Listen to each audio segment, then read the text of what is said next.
These characters keep us laughing it up, up, and away. Welcome to Watch Mojo, and today we'll be counting down our picks for the top 10 comic relief characters in superhero movies. I have never felt such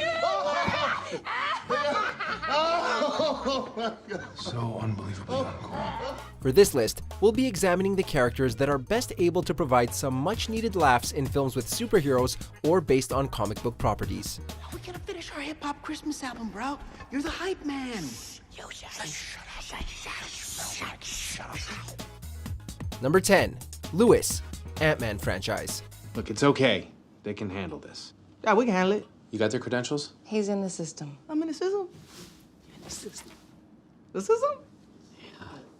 We're doomed. Scott Ant-Man Lang is a funny guy in his own right, but it's his former cellmate Lewis that often steals the show in this microscopic superhero franchise. Excitable and prone to awkward ramblings that go into way too much detail, Lewis and the rest of Scott's criminal-turned-clean counterparts are always around to provide valuable backup for our main heroes, even if they sometimes end up getting distracted along the way. What in the hell does this have to do with where Scott Lang is? I'm getting there. You put a dime in him, you gotta let the whole song play out. He'd like human jukebox. Oh, my abuelita had a jukebox in the restaurant. Yeah, only played Morrissey. We can only hope that Lewis and the rest of the ex-con security consultants return in future sequels to keep landing as many jokes as they do punches. See, that's what I'm talking about. That's what I call an unfortunate casualty in a very serious operation. Number 9. Tom Manning, Hellboy franchise. I want that thing locked up, starting now, right now. No, you hear me? A stuffy government bureaucrat may not scream comic relief to most people, but Tom Manning provides it nonetheless. Acting as the demonic Hellboy's boss at the Bureau of Paranormal Research and Defense, or BPRD, Manning acts as the liaison to the outside world and has the unenviable task of trying to keep the big red guy and everything else supernatural a secret from the public. Oh, it's Friday. I tell you, Fish Stick, he hates me. He's out to destroy me. My street cred is low. Street cred. My mojo. Manning's exasperation at Hellboy's attitude and indifference to him, as well as his relatable actions to danger and all things weird, make him an excellent straight man. You never light a cigar that way. You use a wooden match. Preserves the flavor, you see? Number 8. Otis, Superman franchise. Is that the newspaper I asked you to give me? Yeah. Why am I not reading it? Because I haven't given it to you yet? Right. Henchmen and sidekicks make for fantastic comic relief, and Otis is a great example of the former. A crony of the villainous Lex Luthor, Otis is simple-minded and accident-prone. His affable attitude and eagerness to follow Luthor make him very endearing, in spite of the evil deeds they commit. Don't feel bad, Mr. Luthor. It almost worked. I mean, California almost fell right in the ocean. Millions of people was almost killed. In addition, Luthor's charming villainy, superior intellect, and patent cynicism turn his interactions with the far more innocent Otis into an amusing double act straight out of classic comedy. Otis may be a dope, but he's a lovable one, and a highlight of the Superman films. Do you realize what people are shelling out up there for a few miserable rooms off a common elevator? What more could anyone ask? Number 7. Michelangelo, Teenage Mutant Ninja Turtles franchise. Can you hear me? Do you know what city you're in? Do you know where you are? Have you seen that video where the cat plays chopsticks with the chopsticks? Can we focus here? Although all 4 of the adolescent ninjutsu practicing turtle brothers have their moments of levity, Michelangelo is unquestionably the comic relief. By far the most immature of the group, Mikey embraces his role as the funny one by making frequent silly remarks, references to pop culture, and spouting many of the turtles' catchphrases, including Cowabunga. Still got one in the tank. I've been holding it in for years. Wait, guys, we need to play it! With his playful attitude, nunchaku, and a love of activities in common with kids, Michelangelo is incredibly popular with the franchise's target demographic, although plenty of older fans can enjoy his optimism and sense of fun.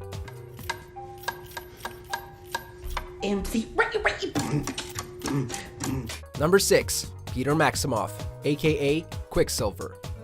Could save time in a bottle. The first thing that I'd like to do. While the Justice League has The Flash and The Incredibles have Dash, is arguably the funniest silver screen representation of any quick-witted speedster on a superhero team. A mutant with super speed, Peter Maximoff is prone to high-speed rescues in the films he appears in, although the audience views the events as he sees them, in slow motion. Quicksilver's actions during these sequences are often accompanied by fitting music and often consist of him messing around with people and other things slower than him, making for some hilarious visual comedy.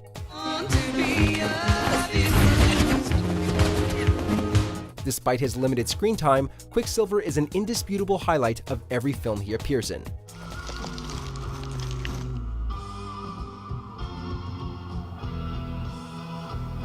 It's cool, it was disgusting. Number 5. Freddie Freeman, Shazam.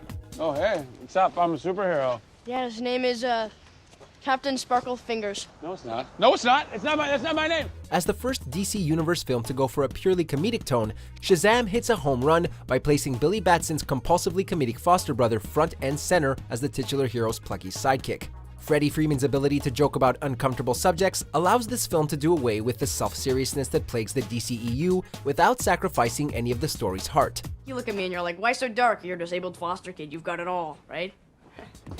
Actor Jack Dylan Grazer has excellent chemistry with both versions of Billy Batson, which isn't lost when, spoiler alert, Freddie himself transforms into his own adult-age superhero and passes the reins to this playful portrayal to OC alum Adam Brody for his very first battle. You're not gonna believe this, but you're actually the first villain I've ever fought. It's like kind of a huge deal for me. Number 4. Ned, Spider-Man Homecoming. Join me and together we'll build my new Lego Death Star. What? So lame. No, wait, that's awesome. How many pieces? Peter Parker's best friend, a computer whiz, and an ardent Lego enthusiast, Ned discovers his friend's secret identity as Spider-Man by accident. You're the Spider-Man from YouTube. I'm not. Thereafter, Ned pesters Peter with questions about his powers and his double life with all the enthusiasm you'd expect of a teenager discovering his friend is a superhero, while also helping push him to be more social, albeit embarrassing him at the same time. Ned's skill with computers also comes in handy as he becomes Peter's proverbial tech support. All in all, Ned's a fun and funny character, as well as a great guy in the chair to everyone's favorite web slinger. Can I be your guy in the chair? What? You know how there's a guy with a headset telling the other guy where to go? Number 3.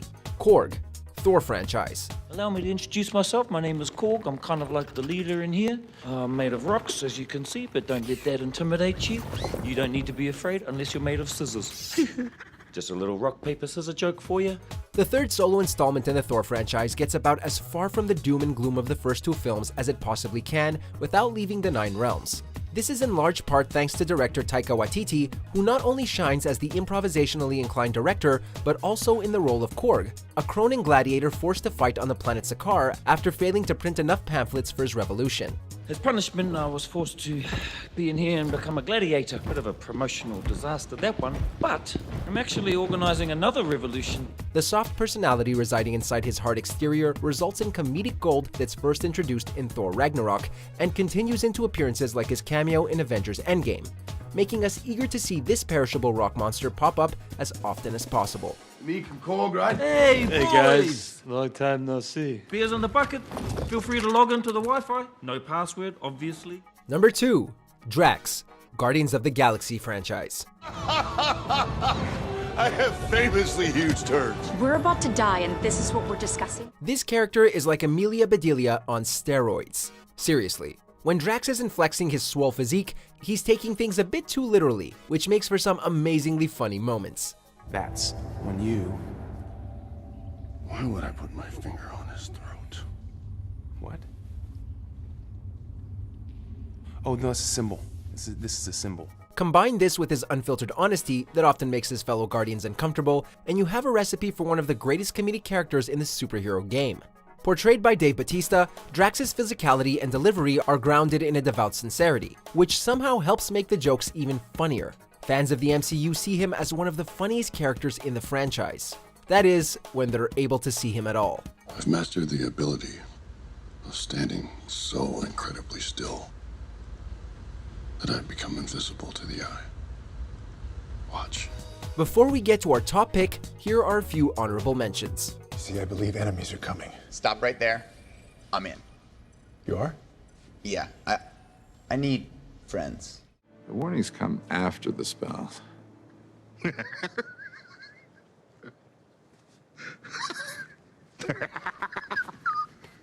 What is a secretary? Ooh, well, I do everything. I go where he tells me to go and I do what he tells me to do. Oh, well, where I'm from, that's called slavery.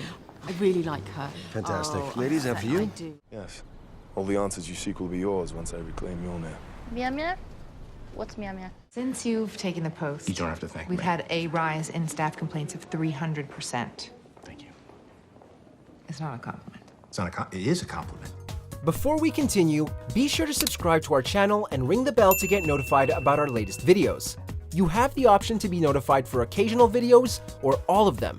If you're on your phone, make sure to go into your settings and switch on notifications. Number 1. J. Jonah Jameson, Spider-Man franchise. Put an ad on the front page. Cash money for a picture of Spider-Man. He doesn't want to be famous, and I'll make him infamous. Superheroism isn't always well received, but few of its critics are as harsh as J. Jonah Jameson. Spider-Man's biggest detractor, as well as Peter Parker's boss at the Daily Bugle, Jameson is a generally petty and boorish man who constantly does everything he can to unknowingly lambast his superpowered employee. On paper, that sounds unappealing, but Jameson's rapid-fire dialogue and over-the-top narcissism make him incredibly charming and hilarious. I got a garbage man here, so he's got something you might want to see. Don't tell me you have the head of an extraterrestrial in there, because if you do, you're the third guy this week. We're sure it'd be terrible to have Jameson for a boss, but from the outside looking in, he's an absolute joy to watch. Pay him nothing and run it on the cover. Stop the presses, send my wife some flowers, and bring me an Advil. What do you mean you don't work for me? You're hired. Now that you're hired, you're fired. Now that you don't work here, we can be friends. Now that we're friends, how come you never call? Some friend you are. God, I love this business. Do you agree with our picks? Check out this other recent clip from WatchMojo, and be sure to subscribe and ring the bell to be notified about our latest videos.